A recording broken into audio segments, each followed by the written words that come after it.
la maternité, il faut le dire, c'est déjà un enjeu politique. On ne peut pas trancher ces questions comme ça de façon vraiment simpliste. La maternité a plusieurs enjeux, en fait. C'est que pour une femme africaine, moi, je me considère aujourd'hui, d'un point de vue politique, c'est vraiment un positionnement politique. Je dis, je suis une femme universitaire et africaine, pour plusieurs raisons. À titre personnel, je suis mère. Je suis mère une fois.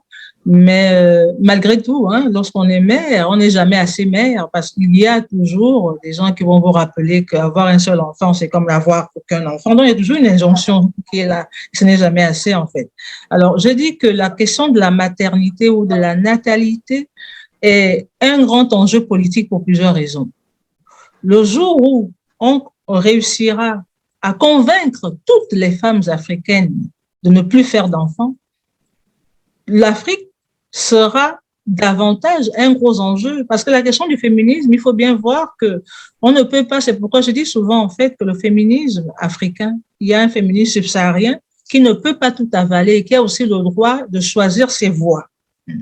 Alors, une femme africaine qui choisit de ne pas faire d'enfants, je pense que ça devrait être son choix, tant que ça correspond à ses convictions personnelles. Je ne voudrais pas que l'on réduise les corps des femmes africaines et les corps des femmes de façon générale en des appareils reproductifs, tout simplement. C'est là la question des enjeux. Il y a une autre question des enjeux, c'est que d'un point de vue global, en 2050, l'Afrique sera le poumon mondial pratiquement en termes de démographie. Nous serons la moitié de la population mondiale. Et c'est le fait des femmes, en fait, finalement. Parce que qui met au monde, ce sont les femmes. Donc, on ne peut pas réduire aujourd'hui les corps des femmes africaines en des appareils reproductifs. Nous ne sommes pas une usine à bébés. Mais il faut comprendre que, d'un point de vue global, les décideurs des régimes et des gouvernements africains devraient être des alliés des femmes africaines. L'Afrique est une force politique aujourd'hui, c'est grâce à sa jeunesse. Elle est une force politique aujourd'hui, c'est grâce à ses femmes. Les gouvernements africains doivent prendre à cœur la question de la santé maternelle et qui n'est pas possible en 2020, en 2022, au XXIe siècle. Que l'on enregistre encore des cas de femmes qui perdent la vie en voulant donner la vie. Je me dis que les gouvernements africains n'ont pas compris davantage les enjeux. Parce que lorsqu'une femme africaine met au monde, elle met au monde, en fait, un citoyen potentiel. C'est ça la question, en fait. On doit penser cette question de cette façon-là. Il n'y a pas meilleur acte patriotique de la part de cette femme-là que de mettre au monde un être humain qui va être plus tard un citoyen qui va servir un pays, un continent. Donc, je pense que la question de la maternité n'est pas qu'une question féministe, c'est pas une question féminine, c'est pas une question obstétricale, gynécologique dans le sens de la femme. C'est une question politique. Parce qu'elle va mettre au monde un citoyen, une citoyenne, qui va concourir justement à atteindre en 2050 cette moitié de l'humanité que nous serons. Donc, c'est une question politique qu'on ne peut pas laisser comme ça. Et lorsque nous nous insurgeons en tant que femmes africaines et que nous disons qu'il est inacceptable que les gouvernements africains acceptent de voir comment des femmes vont décéder dans des conditions inacceptables et lamentables, juste parce qu'elles n'avaient pas les conditions réunies pour faire une échographie, il y en a qui ne le font pas parce qu'elles n'ont pas de moyens économiques, juste parce que dans certains endroits, on a complètement mercantilisé le corps des femmes, on leur fait des césariennes à tout va, juste parce que ça coûte de l'argent à ces hôpitaux-là, des cliniques qui se créent à tout endroit et qui vont improviser ou créer des situations favorables à une césarienne, parce qu'on sait que dans des cliniques privées, des femmes vont recourir à des césariennes, pas parce qu'elles auront voulu, mais parce qu'elles sont dans un contexte où elles ne peuvent pas décider si c'est la meilleure ou la bonne option. Et ces corps de femmes sont produits, sont considérés comme des corps de commerce, en fait, sur lesquels on peut se faire de l'argent. Et c'est là où on s'insurge sur ces questions-là. Et c'est pourquoi je me dis, si les Africains, les gouvernements africains étaient suffisamment conscientisés sur les enjeux démographiques qu'il y a derrière l'acte symbolique de la maternité, je pense qu'on aurait à tout point de rue un hôpital avec toutes les conditions qu'il faut. Parce que pour atteindre une fois encore cet enjeu démographique qui fait en sorte aujourd'hui que l'Afrique soit un poids, c'est parce que nous sommes nombreux qu'on nous écoute. Si on était en situation de déficit démographique, l'Afrique serait une anecdote parmi tant d'autres dans les rencontres internationales. Et pour avoir participé dans plusieurs rencontres internationales, aussi bien sur le plan universitaire, sur le plan scientifique et sur le plan politique, on parle de nous partout parce que nous sommes un enjeu à plus d'un titre. Et lorsque, par exemple, un président français peut se permettre le luxe de donner un avis sur le ventre des femmes africaines, comme ce fut le cas il y a quelques années, au début du mandat du président africain français, que je ne citerai pas, mais c'est parce qu'il y a aussi une reproduction de la colonialité là-dedans. Est-ce que vous imaginez un président français en train de donner un avis sur le ventre des femmes américaines? Non, c'est pas possible. Il ne pourrait pas donner un avis sur le ventre des femmes russes, ce n'est pas possible. C'est parce qu'il est bardé d'une arrogance coloniale qu'il peut se permettre le luxe de donner un avis sur la démographie exponentielle ou galopante des femmes africaines. Et dans ce discours, il y a deux messages. Déjà, c'est une hypersexualisation de notre sexualité, finalement. Dire que les femmes africaines font beaucoup d'enfants, cela veut donc dire implicitement dans l'imaginaire collectif qu'elles passent toute leur journée à faire, voilà, pour faire des bébés, quoi. Ça veut dire beaucoup de choses. C'est pas qu'une déclaration simpliste des choses.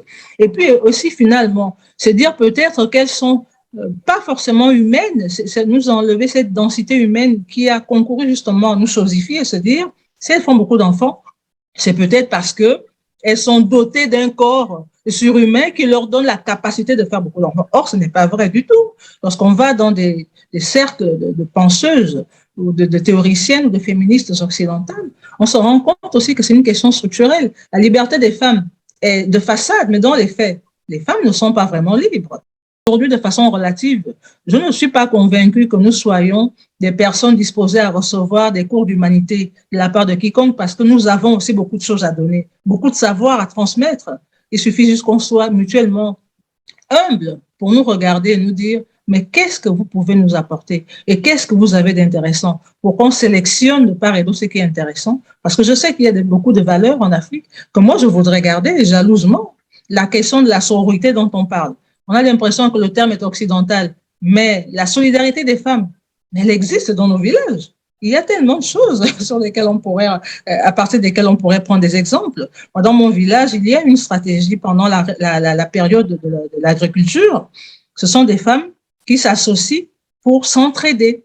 Aujourd'hui, comme une sorte de tontine, en fait. Aujourd'hui, nous irons dans la plantation de tel, on va l'aider à les cultiver. Demain, ce sera mon tour, ainsi de suite. C'est une solidarité qu'on n'a pas attendue de la part de quiconque pour pouvoir la mettre en pratique dans nos pays, ainsi de suite, en fait. Maintenant, je sais que l'injonction est très forte et qu'il y est presque spontanément naturel, entre guillemets. Mais cette nature est une construction sociale. C'est important de le rappeler. Qu'on peut vivre où qu'on soit, en Afrique ou pas, mais avoir le choix de se dire je veux être mère parce que je suis prête. Beaucoup de femmes sont mariées, et je fais des études là-dessus, beaucoup de femmes mariées, les plus grands avortements, on ne le dit peut-être pas assez, on pense que les avortements sont seulement réalisés auprès de jeunes filles célibataires, mais les grands avortements se font aussi au sein des couples qui sont mariés, des femmes qui ne veulent plus être mères et qui refusent complètement et qui vont choisir des stratégies pour ne plus tomber enceinte et vice-versa, en fait. Donc, la question de la maternité devrait se poser en termes de choix. Je choisis parce que je suis convaincue. Mais il y a une injonction tacite à tout point de vue et si vous n'êtes pas forte ou si vous n'avez pas vos convictions personnelles, vous pouvez tomber dans le piège. À mon niveau, je prends un exemple banal en tant que femme. J'ai décidé de ne plus faire d'enfants pour une raison simple. En fait. Donc, en 2010, mon mari est décédé, j'avais 30 ans. À 30 ans quand même, on se dit, on a encore la possibilité de même de refaire sa vie, ainsi de suite. Mais à ce moment-là, ce que beaucoup et ce que la société ignore, c'est que on peut cocher des cases qui nous plaisent à un certain moment de la vie. Refaire sa vie, après un décès de ce genre-là, de cette nature, c'est aussi finalement créer ce qu'on appelle aujourd'hui une famille recomposée. Mais la famille recomposée, il y a des gens qui ne sont pas forcément friands, en fait. Hein. On admire des personnes qui sont capables de refaire ça.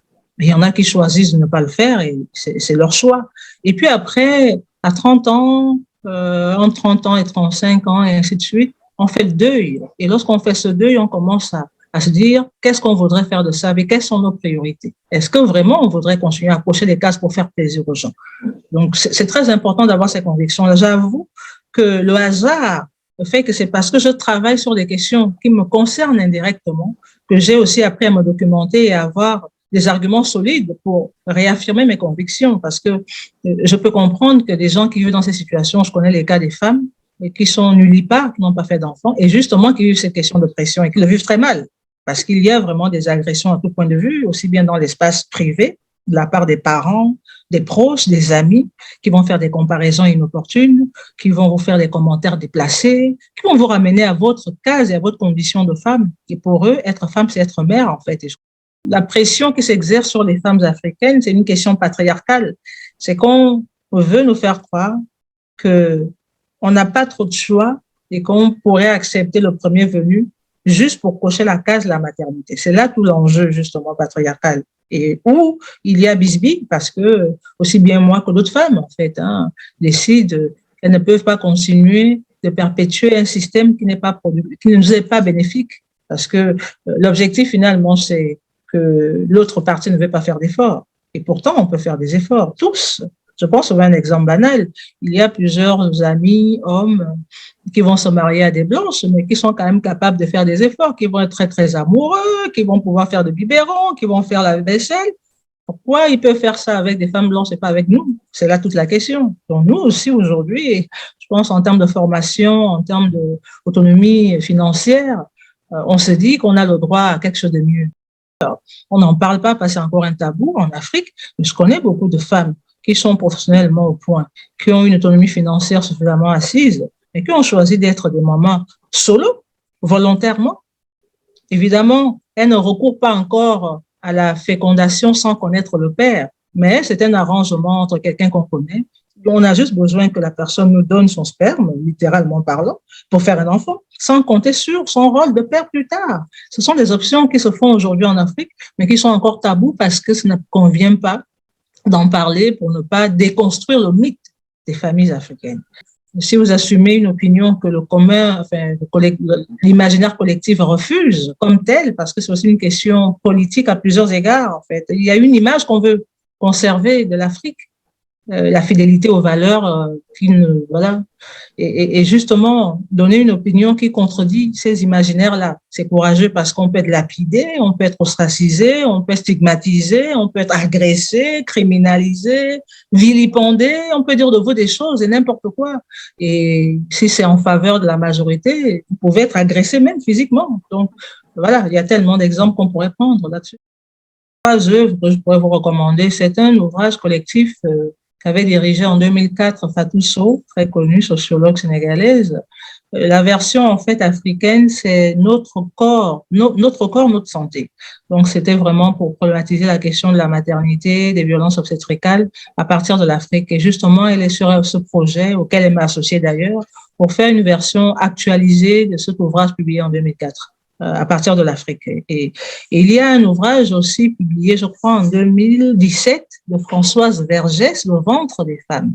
Et là-dedans, justement, elle analyse la question politique de la démographie et des naissances. Pendant que d'un côté, en France, outre-mer, on encourage les avortements et tout ce qui est anti-naissance, à la métropole, on fait des politiques qui sont en faveur de la natalité. Et justement, ce sont des politiques eugénistes qui avaient pour objectif justement de calibrer, de maîtriser les naissances en France outre-mer où se trouvent des communautés indiennes et afrodescendantes. Donc, c'est pour vous dire combien de fois la question de la maternité, le corps des femmes est très politique à plusieurs égards.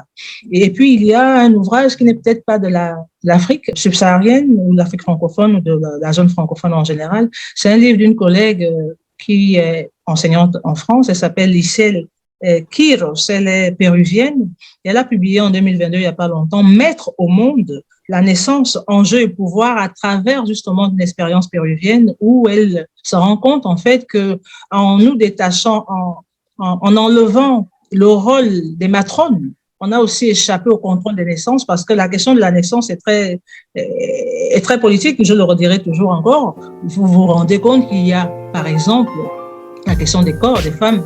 Il y a plus de gynécologues, plus d'obstétriciens que d'obstétriciennes, que de gynécologues femmes. C'est pour vous dire combien de fois sont des enjeux vraiment politiques à plusieurs égards. Donc, il y a vraiment cette analyse assez intéressante que je vous proposerai de lire pour ceux et celles que cela intéresse.